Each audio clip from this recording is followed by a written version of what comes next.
Good morning, everyone. A very warm welcome to all of you to this highly anticipated webinar organized by Valuation Standard Board. I am CA Nisha Sharma, your moderator for today's webinar, and I have been provided this opportunity again by Valuation Standard Board to present 20th episode by Valuation Manthan series. And first of all, I would like to welcome Chairman Valuation Standard Board, CA Hansraj Utsav, and Vice Chairperson, CA Preeti Parasabla ma'am, she would be joining within few minutes. So these webinars cannot be possible without the untiring efforts by our chairman. Uh, so I would like to welcome sir. And next, I would like to welcome our distinguished guest speaker for today's webinar, CA Gandharv Jain sir, who is going to grace our virtual stage today with his insights. Welcome, sir.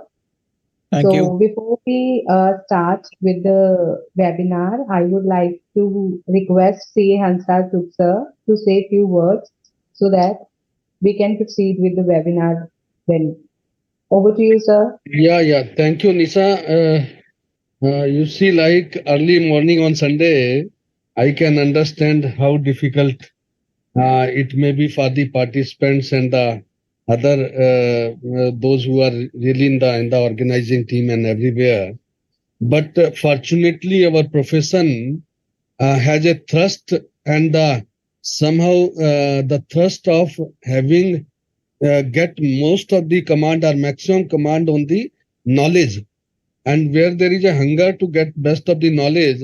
So whether the combination of the speakers or the organizing team or the participants, those who really wants to awake all the time whenever any good program happens with, so they are all are available. And today we are fortunate enough, Gandharv Jain ji, who happens to be a not limiting to a chartered accountant, but a valuation professional also around us, having a large exposure with us. I'm very grateful and thankful to Gandharvji. The series as such, naturally, it's a Valuation Manthan series which has been started with a thought ki now the time has changed, the economic structure of the country is moving, and naturally the business transformation is taking place, business change hands also, somehow within the security parts, many things get converted. And today the program will be focusing on the valuation of the convertible securities. And today is the 20th series, 20th series in the program of this Valuation Manthan series. And fortunately, the number of participants are every series by series are going up. This has gained not limiting to boundaries of our country, but overseas also. The many questions starts coming in, and many of the participants, those who are from the overseas, from the developed countries, from the developing countries, and many other countries also, which participates through the process of this our Valuation Manthan series. We have been joined by our co-chairperson of the this committee, this board, Preeti Savla also. She has really put the best when the series was being thought of by her, and naturally, you see, like the combined efforts, rather the sport or the leadership of our Preeti Savla has brought popularity and gained momentum across India and abroad also. This series is really been taken like best in the best amongst the series whatsoever is going on. So with this initial remarks, I welcome each and every participants. I welcome my co-chairperson here with us, and the speakers around us, Gandharv Jainji, Nisa, she'll be moderating the session all through and taking whatsoever to the process to be interactive. Wherever the question comes in, questions should be shared with the speakers, and the office has to really been thankful to both the officers around us, those who are Dimple as well as the Rahul also, those who has always been sport for the best, bringing out best in the system, and tech team also. With this remarks, I welcome each one of you to this series. Now I'll request Preeti Savla, the co-chairperson, who hails from Mumbai and bringing out best in the system of the ICI, whatever the responsibility she carries with as a chairperson in the SRSB and the Valuation Standard Board, the co-chairperson, and the many other responsibilities in the ecosystem of the ICI. Welcome you, Preeti Ben. Now, Dias is with you. A Over to you. very respected Chairman, Valuation Standard Board, C. Hansraju. It's an immense pleasure to be part of this Valuation Standard Board and this series. And this today's Sunday, wish you a very, very happy and good morning on this Sunday. And we have with us Mr. Gaurav Jain will be taking us through the journey on today's valuation series, and Nisha Sharma, the moderator. And friends, the forthcoming issue of our ICI journal, the theme is ESG, and one of the topic we have put is ESG and valuation also in the journal. So you may kindly go through that. However, the entire journal is the sustainability is the theme, and the forthcoming September month journal. So, but then valuation is also near to my heart, and I am vice chairperson of Valuation Standard Board. I thought ESG and valuation should also be the topic. Other than that, the ESG and tax, direct tax, indirect tax, international transfer pricing. We also have a BRSR reporting. So these are the overview of entire ESG, the sustainability journal. So you may kindly go through the September month ICAI journal. Again, the valuation, huge opportunities, and it is our endeavor to serve the best to all the members, the valuers, and accordingly, we are keeping this series every Sunday, and more than 10 sessions are already completed. So stay in touch, stay connected, and take the benefit of this Valuation Manthan series. Thank you so much. And if you have any suggestions, any issues, please feel free to contact Hansraj Bhai or myself. And we are always there. You can connect to the office, Valuation Standard Board also, who is working very fantastically. So once again, welcome all of you, and wish you a happy learning. Thank you so much. Thank you, sir, and thank you for your initial remarks. Now, before we delve into the heart of the webinar, so I would like to take a few words to introduce our distinguished guest speaker, CA Gandharv Jain ji. CA Jain is a registered valuer under Companies Act and has emerged as a prominent figure in the realm of financial assessment and analysis. With a career spanning over 16 years, CA Gandharv Jain possesses a wealth of experience across a diverse array of sectors like tech startups, power and energy, real estate, infrastructure, supply chain, and technology. His expertise has been widely recognized as he has had the privilege of speaking at various valuation courses and summits organized by esteemed institutions such as ICAI Registered Valuation Organization. So now I would request our distinguished guest speaker, CA Gandharv Jain ji, to kindly grace this virtual stage with his valuable insights, and we will proceed with the webinar. Now, over to you, sir. Yeah, thanks, Nisha. And before I start, I would like to thank the Valuation Standards Board of ICAI for giving me an opportunity to present before our colleagues, CA colleagues. And I would like to thank CA Hansraj ji, Preeti ji, and the entire team, Rahul and Dimple and Nisha, for organizing this session. And I would also like to congratulate the board that now we have come up with this Valuation Manthan session, as it gives a lot of opportunities for people pan India to connect with the profession and get insights, real insights on the valuation nuances. So I think it is a great initiative, and it is coming right from the top. Like your Valuation Standards Board is integral part of ICAI. So I would like to congratulate the entire team for thinking about taking this initiative and engaging with the CA colleagues who are active in the profession. And I would also like to thank all of you who have joined today morning. It's a Sunday morning and joining at 10 a.m. It's like Hansraj sir said that you have to have that hunger inside to be able to join on a Sunday morning at 10 a.m. And I thank all of the participants whosoever have joined from various parts of India and abroad for this session. And I hope that I would be able to fulfill your expectations through this session. Just to give a brief background about myself, though Nisha has introduced me, but maybe I'll just take a couple of more minutes to tell you more about me. I qualified my CA in 2007 and my CPA in 2008. I started off my career with Ernst & Young from 2008 in transaction advisory services. I spent 3 years there. Then I went to CRISIL, and then from there to KPMG. I was in KPMG corporate finance team till 2013-14. And after coming out from KPMG, we started Finvox along with my other co-founder Amrish, and we started this firm Finvox Analytics as a transaction advisory firm. As we saw the opportunity in 2016 with Registered Valuers Act coming in, we pivoted ourselves more into valuation, and we thought that let us see what we can do here. And we did the first batch of the ICAI Registered Valuer Organization Valuation course, and we were one of the first people to become registered valuers in India, and we have been registered with ICAI RVO since then. We have our offices in Gurgaon, US, New York, Toronto, and Singapore.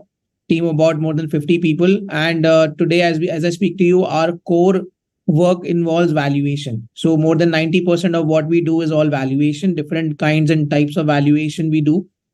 We do valuation of financial instruments, your merger and acquisitions, buybacks, FEMA valuation, regulatory valuation. Obviously, being a registered valuer entity, Finvox Analytics is a registered valuer entity registered with ICAI. We do valuations under Companies Act. And with great pride, I would say that we are one of the prominent names in the NCR and Pan India valuation region.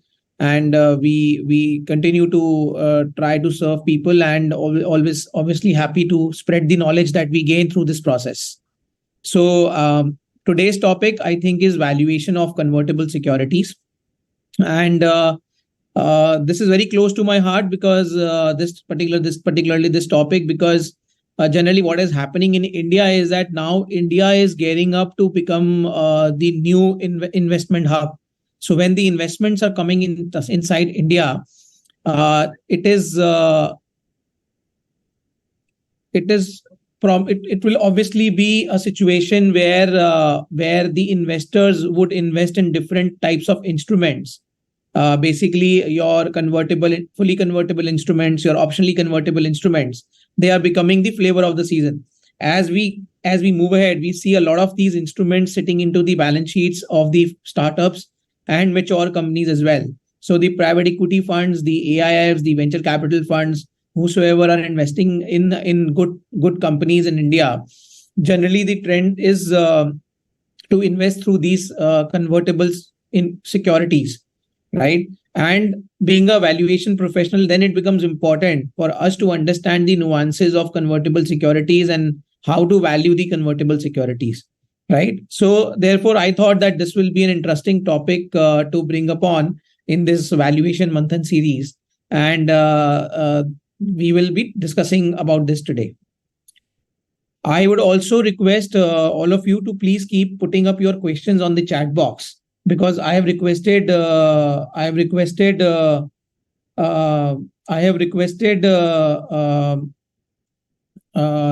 Valuation Standard Board, Rahul and the team to send me the questions in between, so that whenever I'm speaking, in case there are any burning questions that come from you and I'm on that slide, I'm able to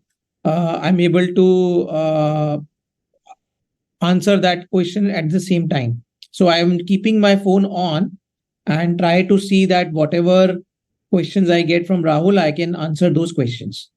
So please feel free. So today's presentation, what is the content of today's presentation? Basically, we will be discussing what are convertible securities, types of convertible securities, why investors choose convertible securities, factors affecting conversion value, valuation requirement under Ind AS values. Then I'll discuss about a bit about how the convertible debentures are valued. Then I have put in some case studies basically on the valuation of convertible securities, where I will take specific instruments like CCPS, CCDs, OCRPS, OCDs, how to value these instruments. I've tried to put it simple instruments, simple terms, because obviously this session is for 2 hours and it will not be possible to get into complex security. So I've just tried to put simple terms, but you will get a flavor of how, when we are doing valuation of these types of instruments, how we look at those instruments and what are the critical the things that needs to be evaluated to be able to value these securities. Then at the end, I would also pick up one peculiar issue that we generally as professionals face. So what is happening is that under Income Tax Act, there are certain specified formulas for the valuation of equity shares when there's a transfer, specifically the section 56.210, right? Rule 11 UA and 56.210. So there you have a specific formula which is given to value the equity shares and the convertible securities. So how do you deal with those challenges? Because the law, the way it is drafted, is not very clear in terms of what should be the treatment of the convertible instrument. So we will talk about that as well. So I hope that you will like the content of the presentation, and whatever is your feedback, please put it on the chat box after the session. And in between the session, you are most welcome to put up your questions, whatever come in your mind, so that I can pause and try and answer those questions. Yeah. So see, what are the convertible securities, right? So anything which is not today falls under the equity shares. So like in India, typically the balance sheet, if you look at the liability side, you will see equity shares, you will see preference shares, you will see debentures, you may see some term loans, you may see accounts payables and all of that, right? So this is the liability side of the balance sheet of any Indian company, right? Now what is happening is that within these types of securities which you see on the liability side of the balance sheet, there are also sophisticated or new instruments which have now been taken its place, which may appear by the name of compulsory convertible preference shares, or compulsory convertible debentures, optionally convertible and redeemable preference shares, OCRPS, which we call as optionally convertible debentures, warrants, partly paid up shares. All of these types of securities are now appearing on the liability side of the balance sheet. So all of these fall under the purview of the convertible securities. So what are convertible securities? Convertible securities are financial instruments issued by the corporations that possess dual characteristics of a debt instrument and an equity instrument, right? So when I say that it is debt instrument, why I say that? Because there is an option to convert. There's an option with the holder whether he wants to convert it or he does not want to convert it, right? So that is why I'm calling it as a debt or a equity instrument, because if he does not want to convert it, then it becomes a debt instrument, right? So it's represent a form of a hybrid security that can be converted into predetermined number of equity shares of the issuing company's shares under certain condition. The primary feature that sets the convertible securities apart is their conversion feature and fixed coupon dividend payments. So how it happens is that whenever there is a convertible instrument that is being issued, the terms of the convertible instruments are clearly laid out. And in those terms, it is specifically mentioned that this convertible instrument will get converted into how many number of equity shares. It can be a fixed to fixed ratio, like 1:1. Typically, we see the CCPS in the 1:1 ratio. Or it can be a variable where it can say that it can give a formula that, okay, how these convertible securities will get converted into the equity shares tomorrow. Or it can have maybe at the time of conversion, whatever is the fair market value, the securities will get converted at that fair market value. It can be a hurdle rate based, IRR based kind of a situation where the investors want a certain IRR to be achieved on conversion. It can be a discount to the next round. So there can be different ways of conversion of convertible securities, conversion terms, which can appear in these convertible securities, right? So this is what sets it apart from the normal equity shares. that the equity shares, once you buy today, you will become the owner of a definitive percentage of the stake in the company. So you will know what is your stake in the company because you have invested in equity shares, which is the common stock, which is basically the common security for all the shareholders in the company, right?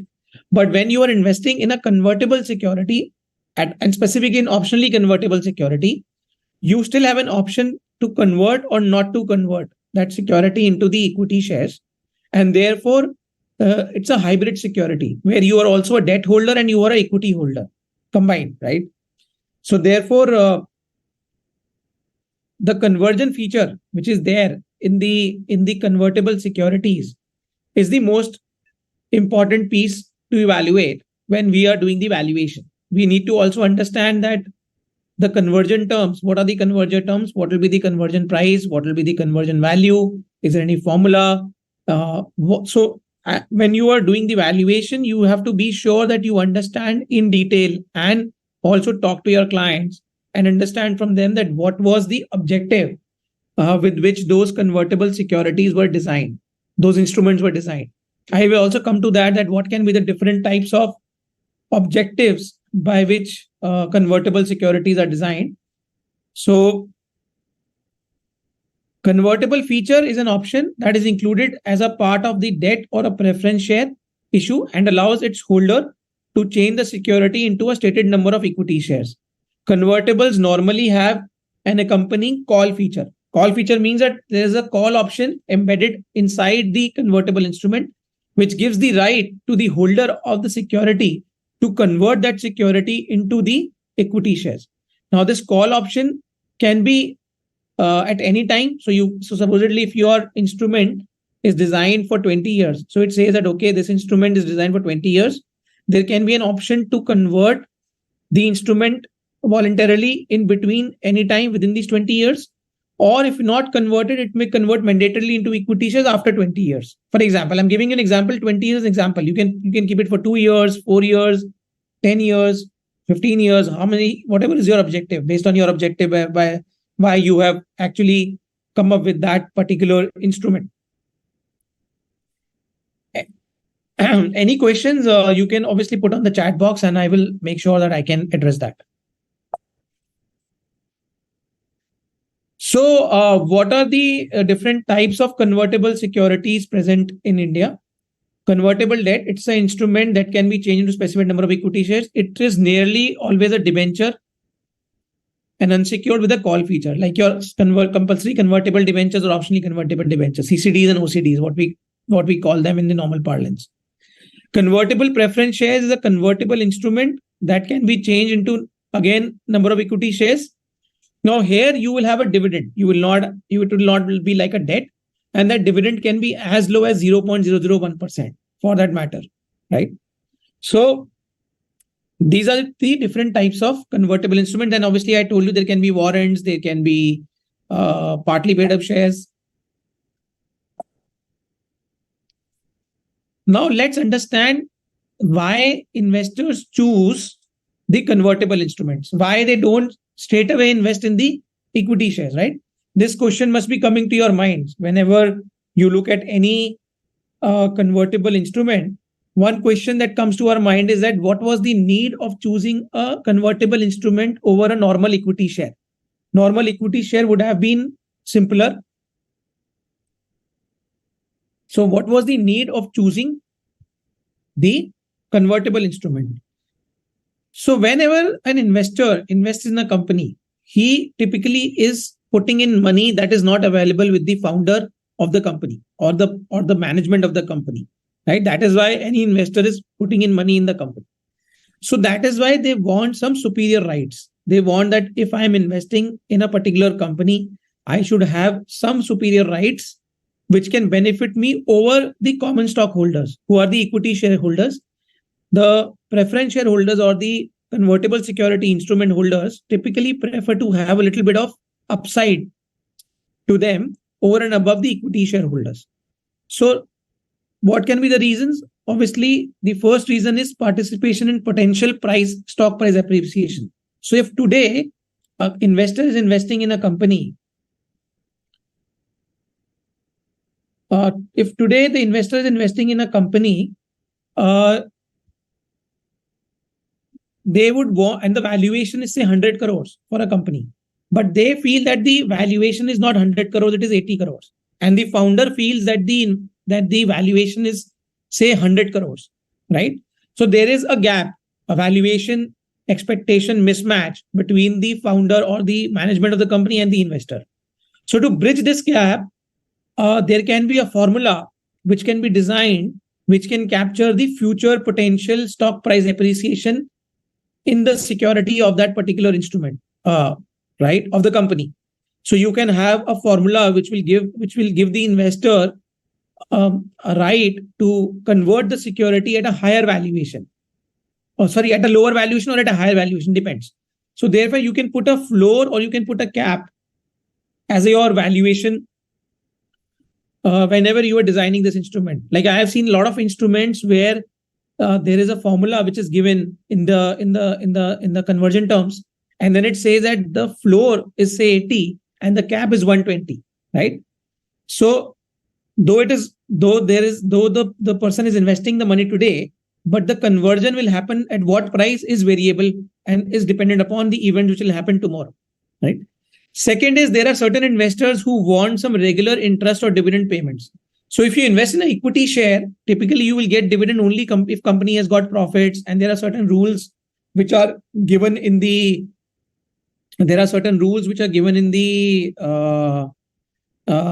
Companies Act.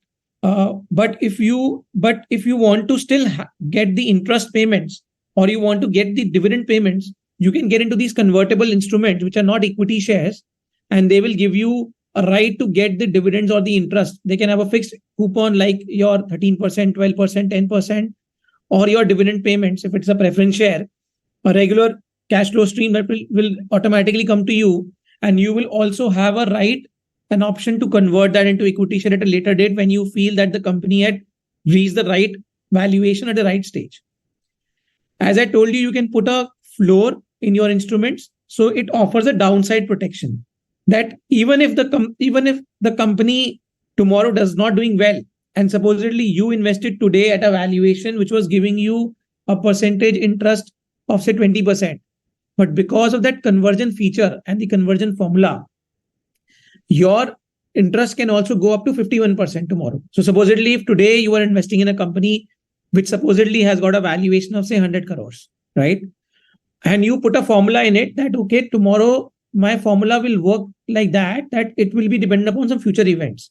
So even if the company's valuation go below 50%, you were getting 20% at 100 crores, but now because the valuation is only 50 crores, you will get more than 50% in that company. So that saves your money, it gives you a protection. Obviously, access to growth companies and industries, as I told you, that there are certain situations where the founder or the management feel that their valuation is higher and the investor feels the valuation is lower, but the company is growing, it is in a growing industry. So the investor does not want to miss out on the opportunity to invest in that particular security. So what will the investor do is that, okay, he will agree on investing a money like a convertible note. So he will put in say 100 crores in the company, and he will say that he will convert it at 20% discount to the next round, right?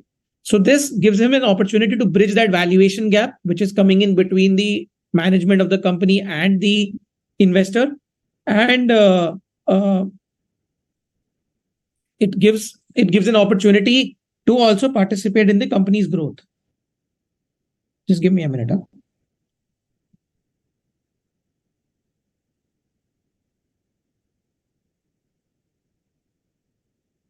Then there are certain investors who use the convertible instruments as a hedging or arbitrage strategy. So they can put a call option and a simultaneous put option within that instrument, right? So they can also buy the instrument, they can also sell the instrument at any point in time.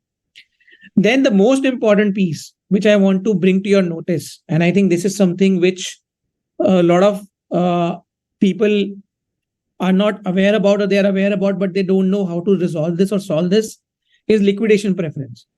Whenever there is any venture capital investor or any private equity investor investing in a company, and he's giving money for the growth of the company. Like in startup, you see even the loss-making startups are getting a lot of money from the investors, right? And they are giving in money even if the company is making losses for the future growth or the high growth money, that is called growth capital. But at the same time, what investors do is that when they give this money, they keep a certain liquidation preference with them. So if tomorrow they invested 20 crores in a company which has got a valuation of say 100 crores, and there's a liquidation preference which says that if when the company will be sold tomorrow at whatever valuation the company will be sold, the investor has a right to get this 20 crores first out of the company, and then the other shareholders who are the common shareholders will get their money, right? So this is typically called a liquidation preference, where the investor is keeping a certain priority right of the payment of his money invested in the company over and above the other shareholders. And this can only come in when you are issuing a kind of a convertible instrument and not like a straight equity. Because if you are investing in a straight equity, then you come at par with the other shareholders, equity shareholders who are already sitting in the company. You may not be able to create, though there is a provision of creating differential classes of shares, which has also now come in, like class A share, class B share, class C share. But that is not very popular when I talk about the Indian parlance. India is still working on a concept where there is only single class of equity shares. Where there is only single class of equity shares. And there are preferential classes. So therefore, liquidation preference becomes very important. What are the other rights that the investors get when they invest in a convertible instrument?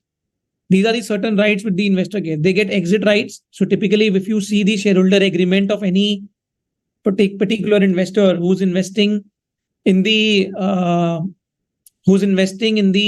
convertible instrument, he will get a IPO, strategic sale or put option or buyback rights. Obviously, participating and non-participating liquidation preference, certain veto power, board seat on all major decisions, value protection rights like your anti-dilution, preemptive rights. Then there are priority to exit like your tag-along, drag-along rights, right?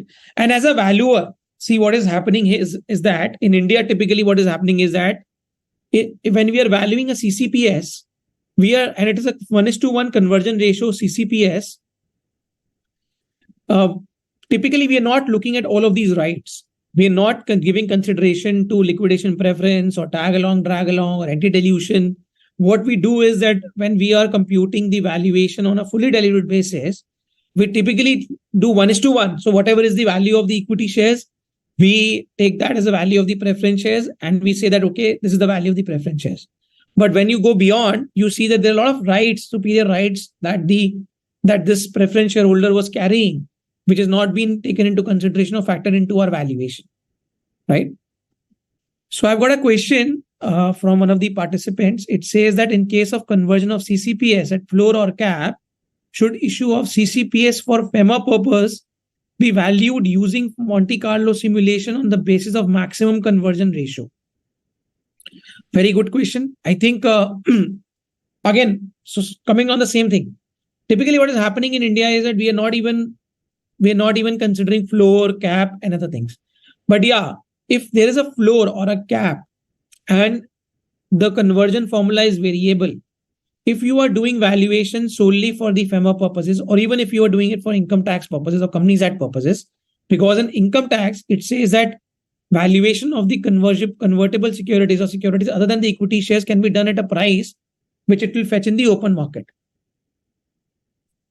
So when you're doing the valuation of CCPS, obviously you can apply a floor or a cap, and you can apply a Monte Carlo simulation on the basis of the maximum conversion ratio. The answer is yes, but you have to obviously be cognizant of the fact that you have to take care of all possible scenarios, maximum possible scenarios that you can build into your Monte Carlo. So you should have iterations which should be more than 1000. There can be a normal distribution or uniform distributions that you can use. But whenever you are using these advanced valuation techniques like Monte Carlo, you will have to make sure that you use it in a proper manner and you use the right tool so that your results are not misleading, right? So that's my answer. Glad to have these questions from you. So whatever are your questions, please try and put them in so that I'm able to answer. So when I was talking about the liquidation preference, what does it mean, right? Liquidation preference means that it can be a participative or a non-participative liquidation preference.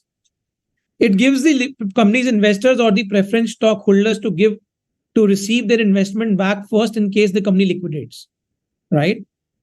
And what is the difference between a participative liquidation preference and non-participative liquidation? Though this is a little advanced, I have just trying to give you a little flavor because obviously in this session I wanted to keep it a bit on a moderate side. So I've not taken any case study on how liquidation preference works in valuation, but I'm just trying to give you an idea of what it means, right? So preference stock will get their liquidation preference first and then have the opportunity to even participate pro rata with the common stock.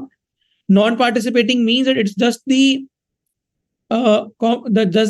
investor will be paid the money first and then he will not participate with the common shareholders. That's the non-participating liquidation preference.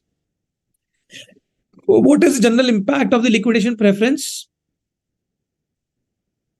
So if you see there is no liquidation preference, then the founder's valuation over a period of time in terms of distributions is more than the investors. If there is a 1x liquidation preference, non-participative, then founders will get more money first, investors will get more money first, and then the founders will start getting money. When there is participative liquidation preference, the founders will get money, but at some point in time they will merge, and then the founders will start getting more money. 2x liquidation participation, investors will always get more money, right? Now let us understand that when we are doing the valuation, what are the things that we need to look at? These are certain terms which you should look at when you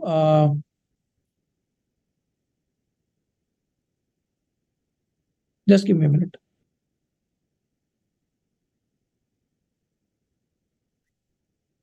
So whenever you are valuing a convertible instrument, it is important to understand what are the factors which are affecting the conversion value, right? Conversion value, what is conversion value? Conversion value is the value of the convertible instrument measured in terms of market price of equity shares into which it can be converted. So if I have invested in a compulsory convertible preference share, my conversion ratio is 1:1. Then the conversion value will be whatever is the market price of that particular equity share per share on a fully diluted basis. That will be my conversion value, right? So as a valuer, we need to take care or need to understand whenever we are reading any convertible instrument terms, it is important first to understand the ingredients or the components which are within that particular convertible instrument. Now, what can be those ingredients or those components? Conversion ratio. This is the most important element of any convertible instrument. The first thing, whenever you are evaluating or start to evaluate a convertible instrument, is to go and see what is the conversion ratio. So this conversion ratio specifies how many shares of equity shares a holder can obtain on conversion.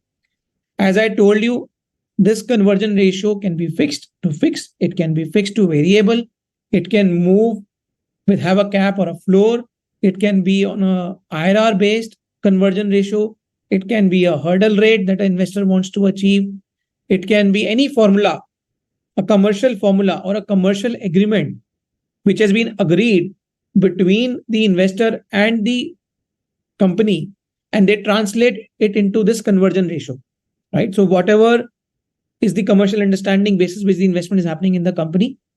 So this is the most important thing. Conversion premium, this is the positive difference between the market price and the conversion price. So as I told you that supposedly you invested in a company today at a ratio of 1:1. and today the price per share of the company is say 20 rupees. So your market value or conversion value is 20 rupees, right? But tomorrow, when you actually convert into equity shares, the value per share moves up to 50 rupees. So the difference between the two, basically your 50 minus 20, 30 rupees, this is called your conversion premium. That when you actually converted into equity shares, you got a premium of 30 rupees. Conversion time to conversion. Now, this is also again important. Why it is important is that whenever we are doing valuation of a convertible instrument, your time of conversion, whether it's a 2-year instrument, it's a 3-year instrument, it's a 4-year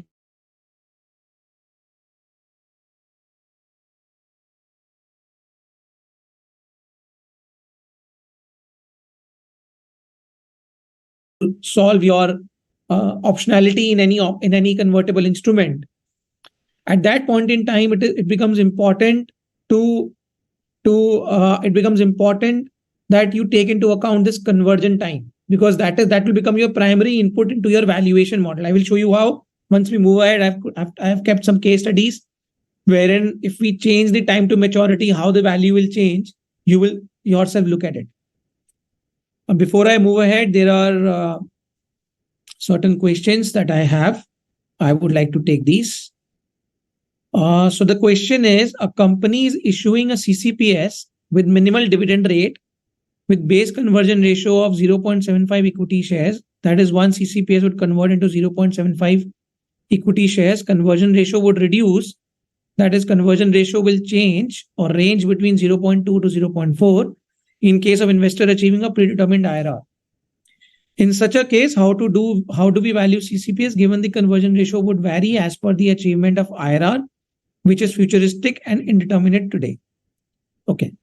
So very good question. See, again, what will happen here is that you will have to build scenarios.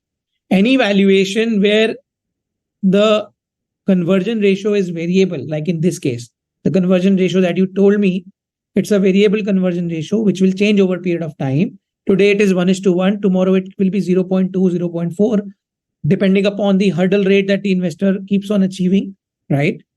What will happen here is that you will have to build scenarios, different scenarios, and then do the valuation based on those different scenarios. This problem is solvable.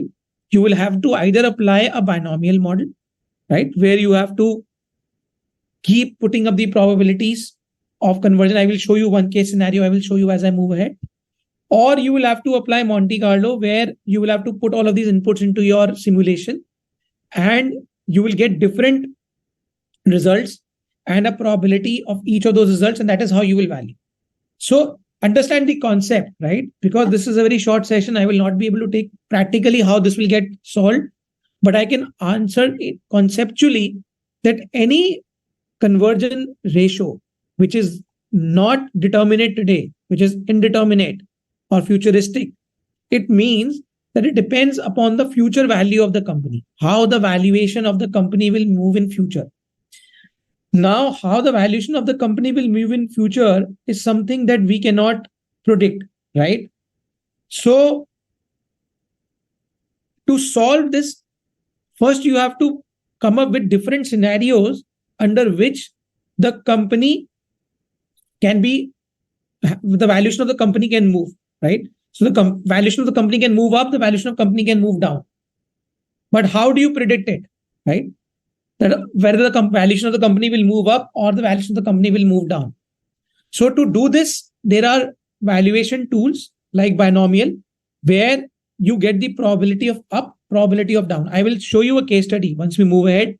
This is a question I have taken so that you know that I will be coming on this, and I will show you a simple case study, not like this complex ratio that you have given me, but I have captured in a very simple case study on binomial, which I will just show you, and you will yourself come to know that how the problem will be solved.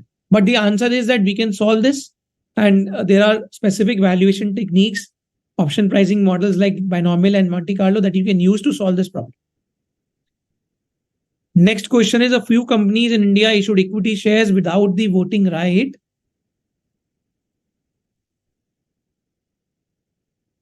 without the voting right, and recently Tata redeemed those shares to mainstream equity. Yeah. So see, what happens is that these are called differential voting rights, DVR, which is basically your a way that the instrument is designed is that if I am holding one equity share, typically it is assumed that I will have one 1:1 right to vote into the company, right? So one equity shares carry voting power of one equity share. But you can issue shares where you can say that though you will be holding equity share, which is one, but your voting power will be 1/10. So your 10 equity shares will give you the voting power, which in normal parlance will have one equity share will have. So in these type of shares, what happens is that obviously there's Tata who has issued these kind of shares, and other companies also who have issued these types of shares, differential voting right shares. So there are a lot of empirical studies which are available in more developed markets, which tell you that if these type of instruments are issued, you can apply certain discount for lack of voting rights, and this can range between 3 to 5%, or maybe even more, depending upon how your differential voting right instruments are trading. Like in case of Tata, it was 40% at some point in time, right? So you can take those examples and you can solve for it by applying either empirical studies or taking the statistical data from different companies which have been issued with the differential voting right. But again, these differential voting rights are not convertible securities. I'm talking about convertible securities where your value is differential on the basis of the conversion of the particular instrument into equity share in future. This is more of a differential voting right within the class of equity shares, right? Then some of the other reasons can be interest rate and yield. So some of the investors want, as in your example, you said that the investor wants a certain IRR to be given. So these things can be embedded in the convertible instruments. Callable features. So any convertible instrument will have a callable feature. If it is compulsorily convertible, obviously then the value of the option is 0. But if it is optionally convertible, then the value of the option is there, right? So you have a right either to convert that security into equity share or get redemption, and whatever is the value given in the terms of that instrument, right? Then there are certain other things like stock volatility, company performance, market condition, hurdle rate. All of these things determine or come in as a part of your conversion terms or your terms of the convertible instrument when you see those terms. And it becomes very important to understand, as I told you before you start evaluating any convertible instrument, that what was the objective with which that convertible instrument was designed, right? So only these things which are there on your screen will be, once you start putting up your mind on these things, that why and how these things are embedded in your conversion terms or terms of the instrument, will you realize that what was the psychology of the holder or the issuer when they issued this instrument. And then it will become more easier for you to value that security, because once you understand the intent with which the security has been designed, it becomes more logical for you to think that what kind of method can be applied to value such convertible security.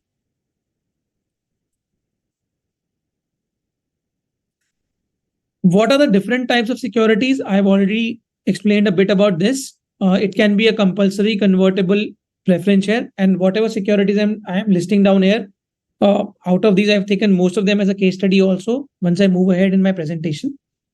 So CCPS are typically a type of financial instrument issued by a company to raise capital from investors. CCPS have got characteristics of both preference shares and convertible instruments. Valuing CCPS, how do you value CCPS? You assess both their preference features and equity features. Equity conversion. Preference features are again these different features that I told you, exit rights, liquidation preference, and all the other things which a CCPS holder would have. And equity conversion is the conversion formula in terms of how many number of equity shares will the instrument get converted into. OCPS, these are hybrid securities with the company's option to convert them into equity shares and company's option to buy back after a set of period. This option can also be with the holder. So it may not be the case where only the company has an option. There can be a situation where even the holder has an option. Now, this involves considering fixed dividends, potential equity conversion, and redemption features. It will be done by discounting the present value of the cash flows that that particular instrument has, and obviously valuing the equity cash flow streams.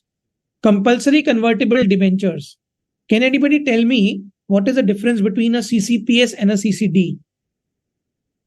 Anybody who can tell me? Maybe you can put it on the chat box. I'll wait for 1 minute in case you are able to tell me the main difference of why people choose CCPS or a CCD.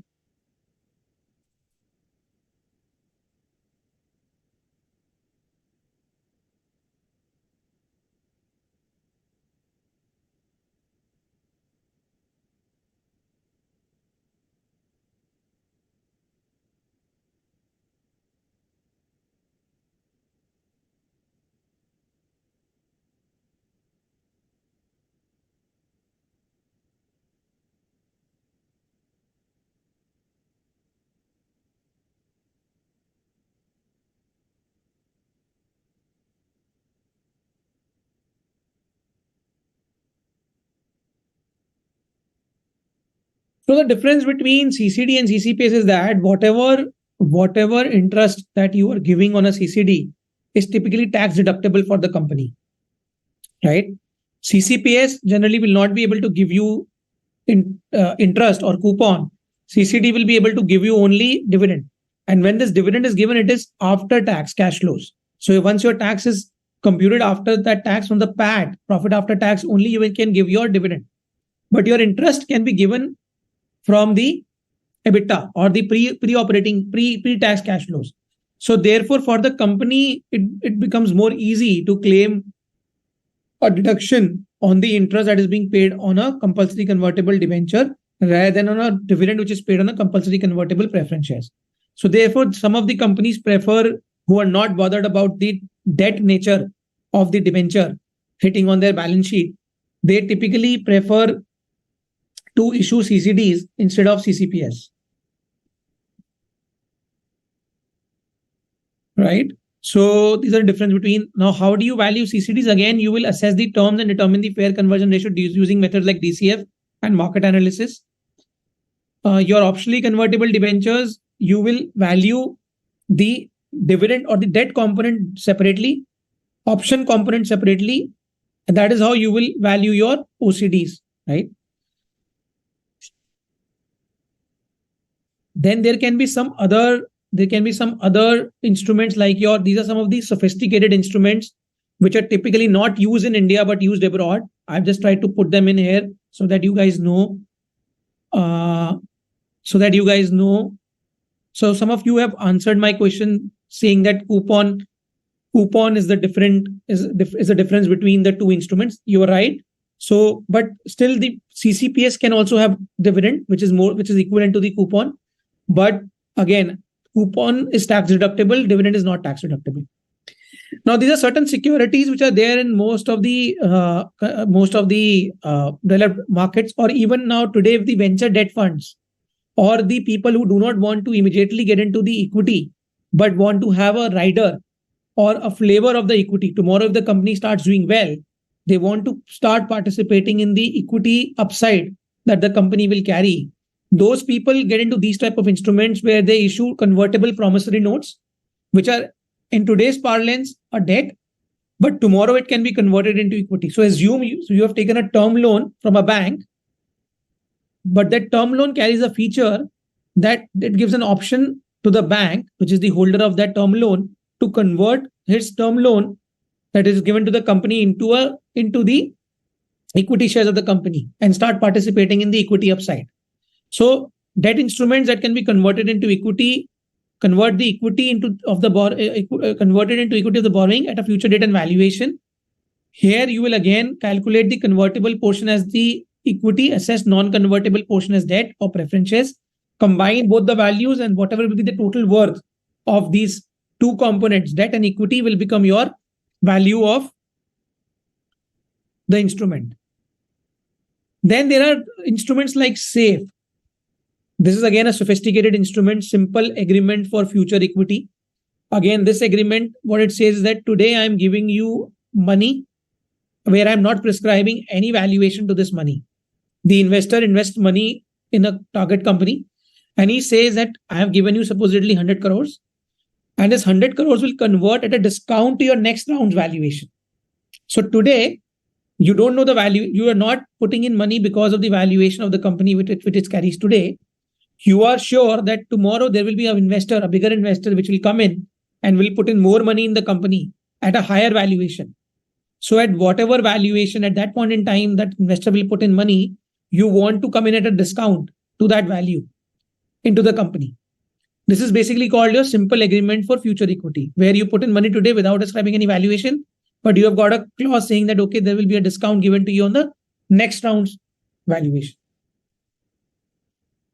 Then there are things like warrants and partly paid up shares.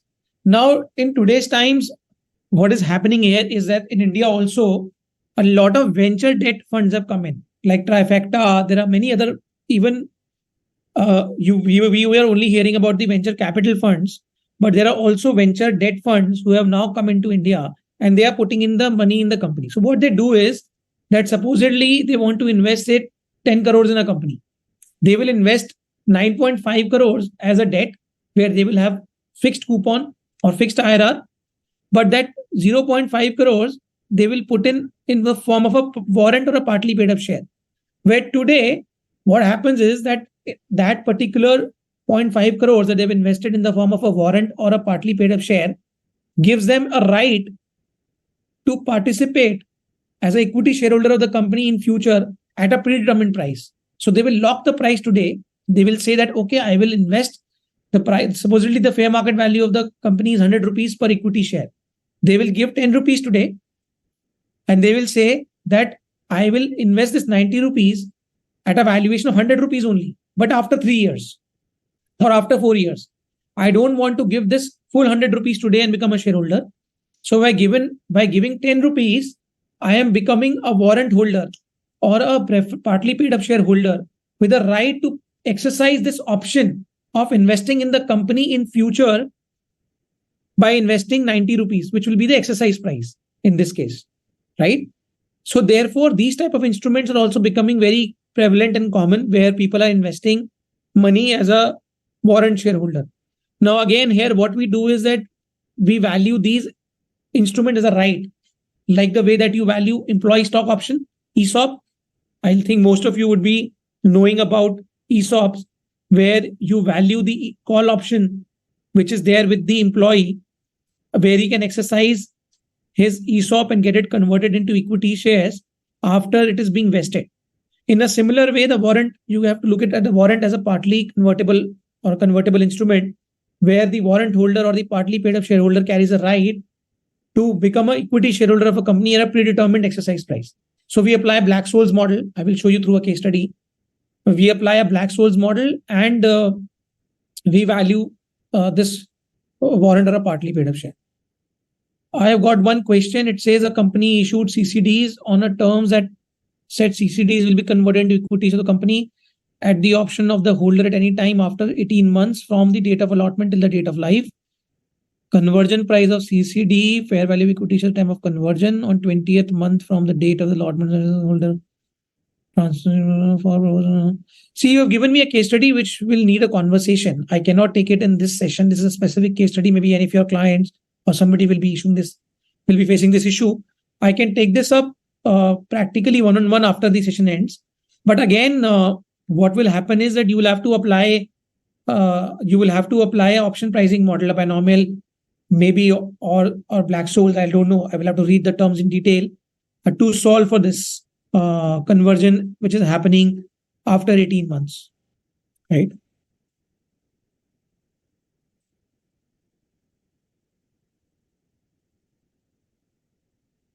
Now again, see what is also happening in India. We all know now that IND-AS has come in India, right? And IND-AS is akin to IFRS. So what is happening in IND-AS? So most of us will be doing valuations for regulatory purposes like FEMA or Companies Act or regulatory purposes. But a new domain which is now opened up for the valuers over last 3-4 years because of the because of the Ind AS coming into India. Typically, what was happening in the earlier times, specifically I'm talking about India, is that we were adopting a historical cost approach where all the financial instruments, whatever were there on the financial statements of our financial statements, were recorded at cost.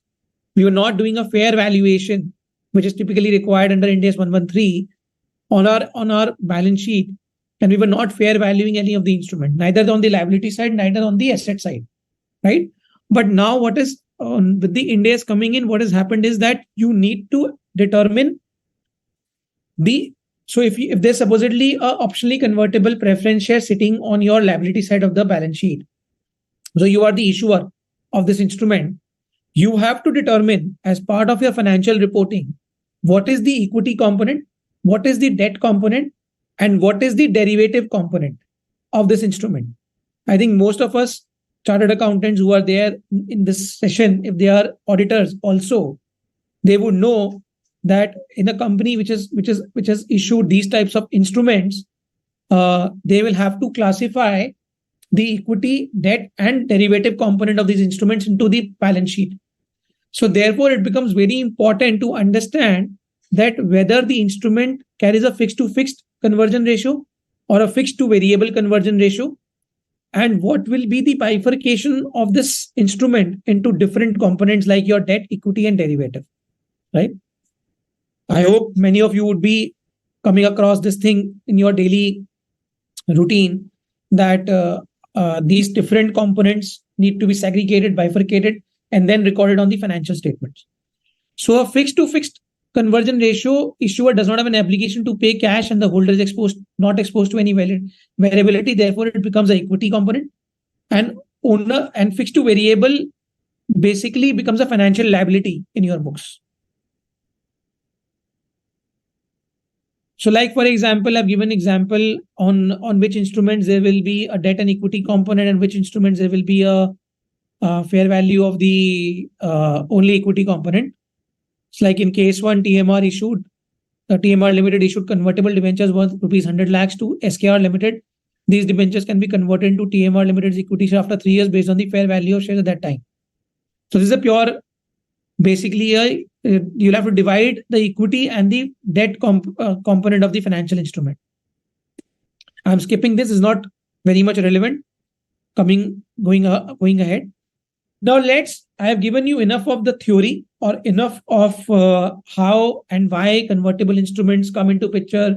What are the convergent terms, how they are designed, what are the objectives, what are the different valuation methodologies that you will have to consider while valuing these.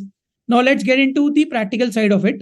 I will try to give you a little bit of 3 or 4 case studies of different instruments to show you how these instruments are typically valued or typically looked at. I have kept it simple, not got into fancy or too complex conversion ratios or convertible terms instruments.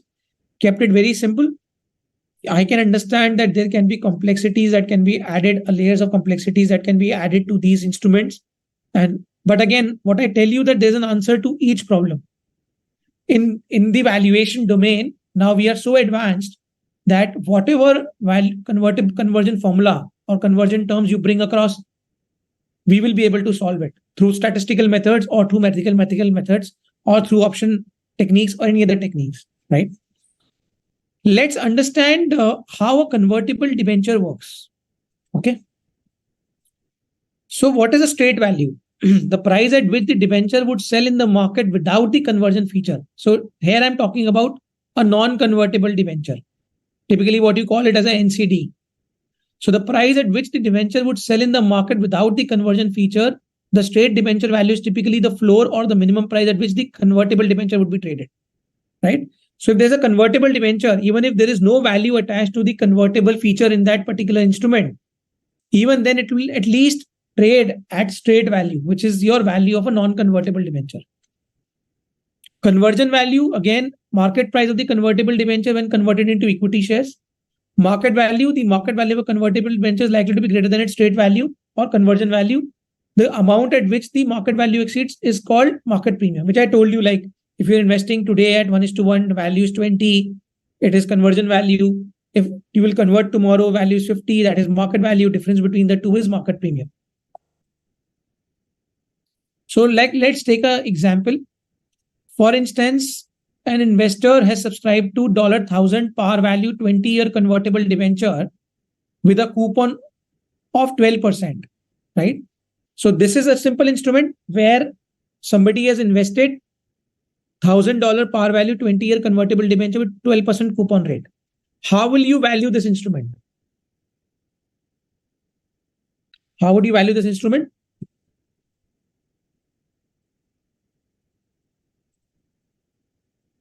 So you will have to compute that what is the current discount rate or yield to maturity that you will use to discount the cash flows of this instrument.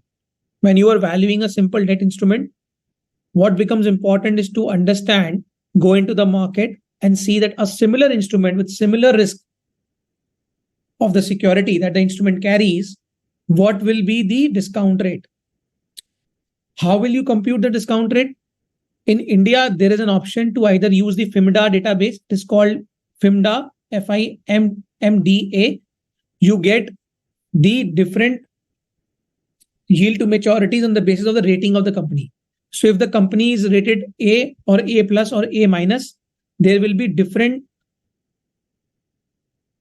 yield to maturities given, which will become the discount rate for that particular security. Like in our example, I have kept it at 14%. So this debenture carries a yield to maturity on the basis of the credit rating that this debenture will carry. And this credit rating depends upon whatever instrument that you have, whether it is secured, unsecured, or it is of a company which is a startup, or it is a company which is a mature company. It is who are the founders. So typically a credit rating is assigned to each of the bond or a debt instrument. And that credit rating decides what will be the yield to maturity or the discount rate of that particular security, right? So you can go and research about FIMDA. The FIMDA database gives you the spread over the risk-free rate. So it gives you a spread for each of the different credit rating instruments. And that spread you can apply to compute the YTM, which becomes the yield to maturity. And for that particular instrument, you have to discount that instrument by that yield to maturity, because that is the expected market return that the investor is expecting out of that instrument. So you are giving him 12%, but he is expecting 14% because of the risk that instrument is carrying, right? So therefore, what you will do is that in case of a straight debenture, you will discount the cash flows of this particular security by 14%, and your straight debenture value will come at 868. FIMDA is basically a database. FIMMDA, it's a government database which you can go and buy. It gives you annual subscription, I think some 1 lakh rupees, something like that they take for the year. And they give you the spread which you can apply on different credit rating instruments. And from there, you can compute your YTM. So you can do a Google. It is FIMMDA. It's a government database. You can go and subscribe to the database. It gives you annual subscription, and you can take out the rates of the debenture. Otherwise, if you have got access to Bloomberg, you can obviously go on Bloomberg and see that what is the yield curve that the listed stocks or listed securities are carrying with a similar credit rating. If you don't want to use FIMDA, you can also go to BSE. On BSE, you will have to do a comparable instrument search, where you'll have to go and find the instruments which are of similar nature, similar credit rating, and what are the coupon rates at which they are trading in the market. So you can take those coupon rates, a median of maybe takes a sample size of 7-8 instruments, take a median of that, and that becomes your yield to maturity, because that's a listed non-convertible debenture. Nowadays, a lot of NCDs are listed. A lot of NBFCs are wanting the borrowers to get the NCDs listed. So you will find a lot of non-convertible debentures listed on your non-convertible, optionally convertible debentures also listed on stock exchanges. You can go and find the yield to maturity from those stock exchanges, right? So a straight debenture would be sold in the market at a market rate or a coupon rate of 14%. So you will discount your 12% coupon by 14%. Your value will be 868. So today your this debenture is trading at a discount because your YTM is higher than your coupon.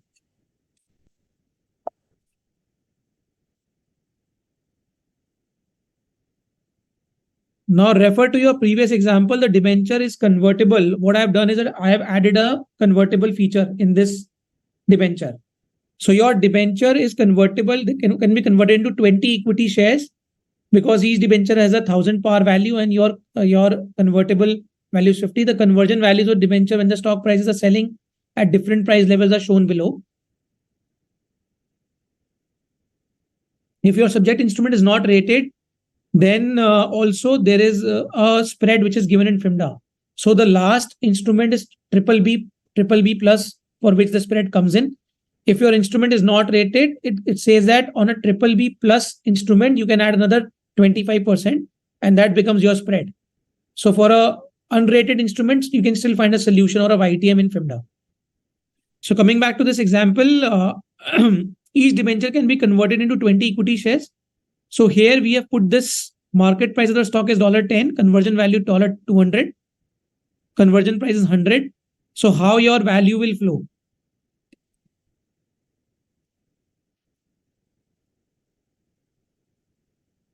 So if you look at this chart, you will come to see that your conversion value is 1,000.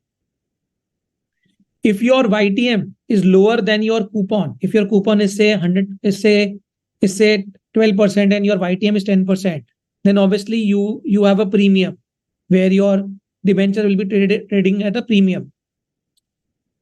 Or your security is convertible at $50, but the market value of that security is today $60. Then also you will be at a premium. Understand in this example. So if your security is trading at any price, market price of security at which the debenture has to be converted is trading at a price more than at what you can convert, in this case 60, 70, 80, 90, you will be in a market premium situation where your instrument will be traded at a premium.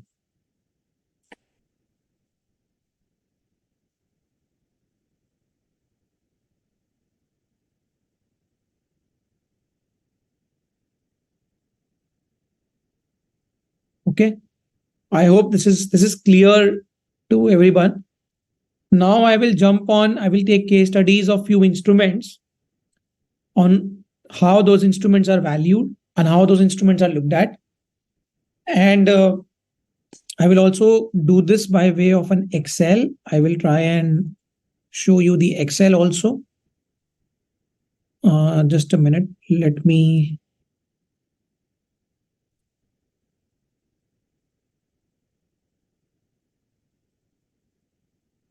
Are you able to see my Excel?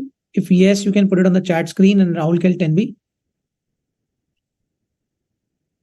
Participants are also seeing, right? You're getting the responses, yes, Rahul? From the participants? Okay. So there will be a bit of 1 second or 2 second lag when I flip between my presentation and Excel file, because in Zoom, it does not give you a feature of immediately flipping the screen. Or it may give, but what I'm doing is I may have to flip it. So I will need some time. So in my first example, which I told you, this is my Excel, your 20 years maturity period, 12% coupon rate. If your conversion value is 200 or 1,000. So what I did was that I just discounted the cash flows for 20 years by 14%. The value came at 795. I discounted 1,000 by 20 years by 14%. My value came at 73 and the value was 868. Here your value, conversion value and market values are changing based on this formula if you see. So therefore your conversion values are changing. Conversion ratio is 20 and it remains 20 because your conversion ratio is fixed, but your market price of the stock is moving. Therefore your conversion value is moving because you will get 20 shares of 70 market price stock. So your market value, conversion value becomes 1400. And that is how this chart has been made, which I was just showing you in my PowerPoint. Okay. So this is how I have got case studies for each of the instruments that I will be discussing. So I will be flipping across my Excel and my PowerPoint. These are the case study which I have for you. There is one binomial case study, one Black-Scholes case study, and then I will talk about 11UA at the end, and then we will end the session in next 30 minutes, where I will give you 15 minutes for question and answers at the end. So the rest of the session I will be taking as explaining you the terms and then taking you through the computation and giving you this Excel. You can see that how it has been computed, and whatever are your questions you can ask me. So coming back to my presentation, just give me a minute. You're able to see the presentation now, right? I'm just checking because I must be sure. Rahul? Okay, thank you. So, okay, so let's, the instruments which I had told you here, I will take some of the instruments, like these instruments I told you, CCPS, OCPS, and warrants. I will take a case study each on these instruments. Simple case study, not very complex, to make you understand how typically as a valuer, we look at these instruments and we value them.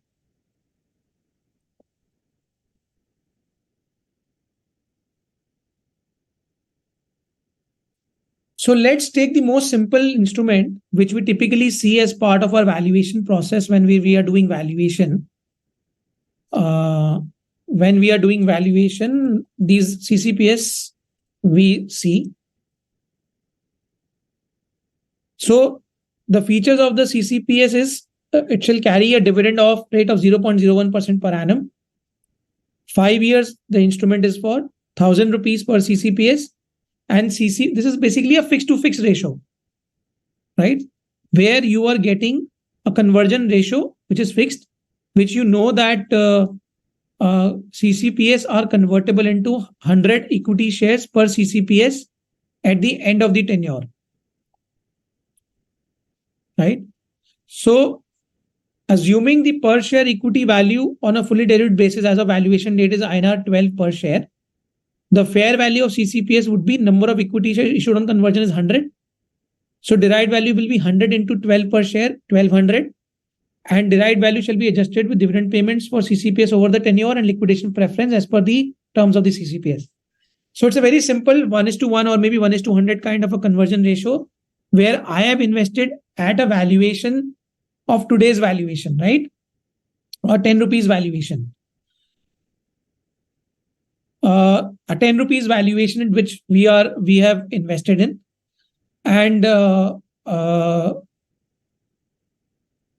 but the market value of the security, when I am required to value this security, becomes 12 on a fully diluted basis. So my value of the preference share also becomes 1200. Now here what is happening is the things that we are not taking into consideration, which I have also not captured in my presentation because it is a very wide and complex topic. I would have missed out on my other instrument, which I want to tell you, simple instruments. But in India, what we are doing when we are doing any FEMA valuation, we are ignoring the liquidation preference and the other rights that each class of shareholder would have, right? We are just giving 1:1 conversion ratio and stopping there. We are not getting into that what will be the actual allocation of the business value into different classes of shares. So that's a typical study that you do. That's called a back-solve model. You apply a technique called back-solve OPM model, wherein what you do is that you try to come up with the value of each class of instrument. If you look at today's scenario, almost all of the companies who have got investments from different investors will have things like Class A, Class B, Class C, Class D, Class E, ESOPs of carrying different exercise prices, warrants. There can be complex capital structure that the companies will have. Those capital structures need to be solved, right? And how those capital structures can be solved? By way of applying Paxol option pricing model. I'm not getting into it because I don't have time, but what I can tell you as a concept is that if today my preference shareholder is carrying a liquidation preference, which is more than what a normal common equity shareholder is carrying, the value per share for that preference shareholder cannot be same as the value per share for the common stockholder. So if in my case, the value for equity share is coming at 12 rupees, and for a CCPS holder, it is coming at 1200. Typically, the value for CCPS holder would not be 1200, it would be 1400. Right? Because of these different rights or superior rights that the CCPS holder carries. How to solve for that? Maybe we can have another session in this series, only Valuation Manthan series, where I can come and tell you practically by way of a case study on how to allocate the value of the equity of the company between different classes of shares. So this was a simple case study wherein what we are doing is that we are converting CCPS into equity shares at 1:1 conversion ratio. Now let's come at fixed to variable, where what we are saying is that the CCPS shall carry a dividend rate of 0.01%, tenure of 5 years, amount raised is 20 lakhs. Now here what we have changed in this terms, you look at the terms have changed a little bit. The conversion ratio terms have changed a bit. Here what we are saying is that CCPS are convertible into the number of equity shares as will be derived based on the fair market value of the company at the time of the conversion. So the conversion ratio is not fixed to fixed. We don't know how many number of shares we will get when this CCPS will get converted into equity shares, because it will get converted at the time of the conversion. Now again, why these instruments are being used? This is not an equity instrument. This is typically a debt instrument where what we are saying is, just give me a minute.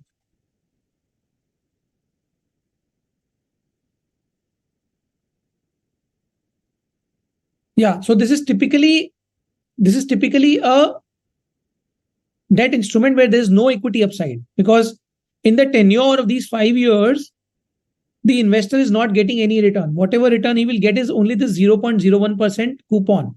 So you are taking in money from somebody, but you're not giving him any return. And you are saying that this will be converted into the number of equity shares at the time of conversion. Whatever will be the fair market value at the time of the conversion. Therefore,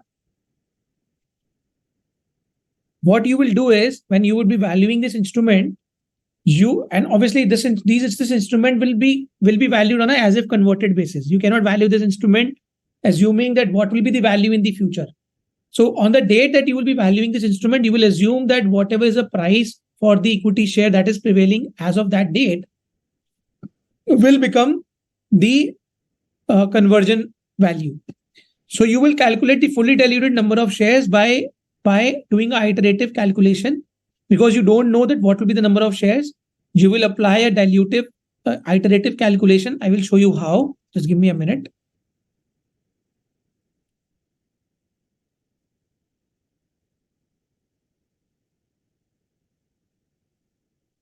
So here what you are doing is that your fair value of the company is 50 lakhs or 5 million.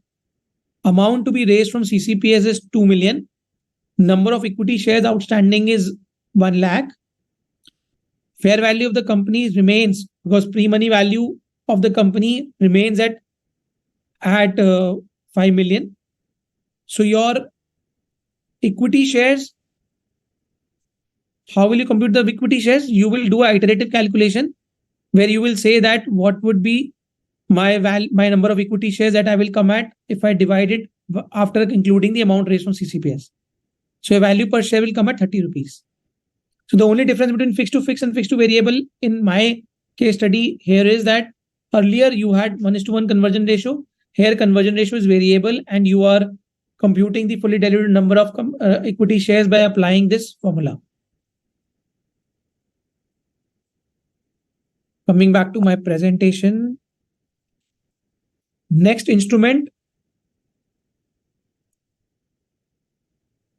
This is a compulsively convertible debenture, similar to what we just saw in terms when I did the valuation of the debenture with you.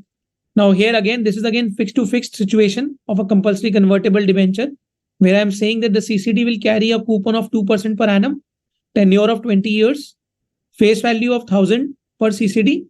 CCD is convertible into equity shares mandatorily. The word important is mandatorily. Here I am not giving the option of conversion to the holder at any point in time.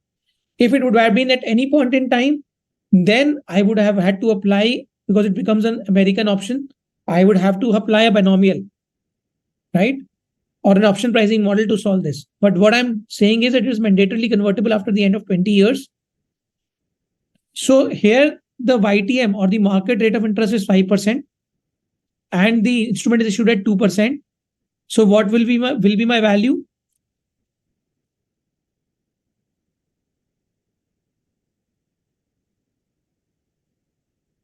Here what I will do is that I will say that I will compute the present value of my cash flow stream, which is basically your 2% on 1,000 number of CCDs for 20 years. That comes to 249,244. At the end of the tenure, I'm calculating what will be the cash flows that I will get out of this instrument. In any valuation that we are doing for any instrument, it becomes very important to determine what will be the cash flows that will come out of that instrument over a future period of time, the tenure of the life of that particular instrument. So here in this 20 years, I will get 2%. And at the end of 20 years, I will get 1 million. So my value of my CCD per CCD today comes to 1,249. I have added the present value of the future contractual obligations for my cash flows. And what I will get is a conversion value of CCD. I have added that. If I convert today, this is again on an as if converted basis, as I am converting the instrument today. Okay. Next instrument, this is little interesting instrument where I am saying that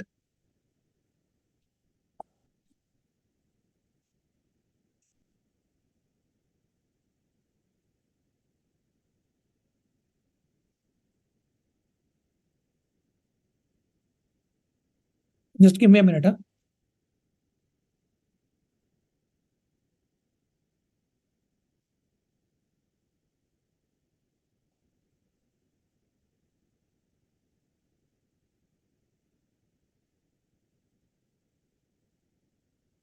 Are you able to see my screen, Rahul?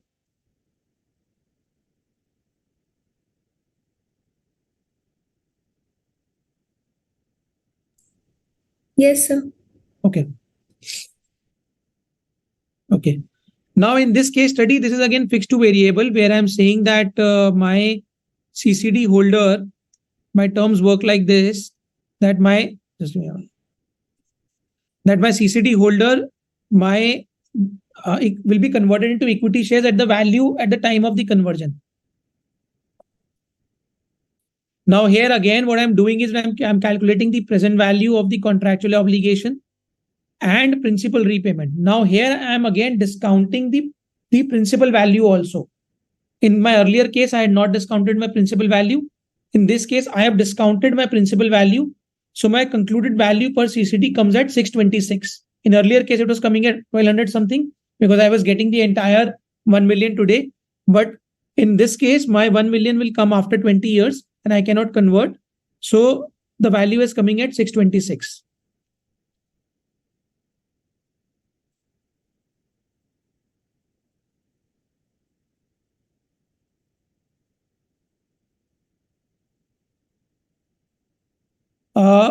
Now I will be getting into the optionally convertible instruments. I will talk about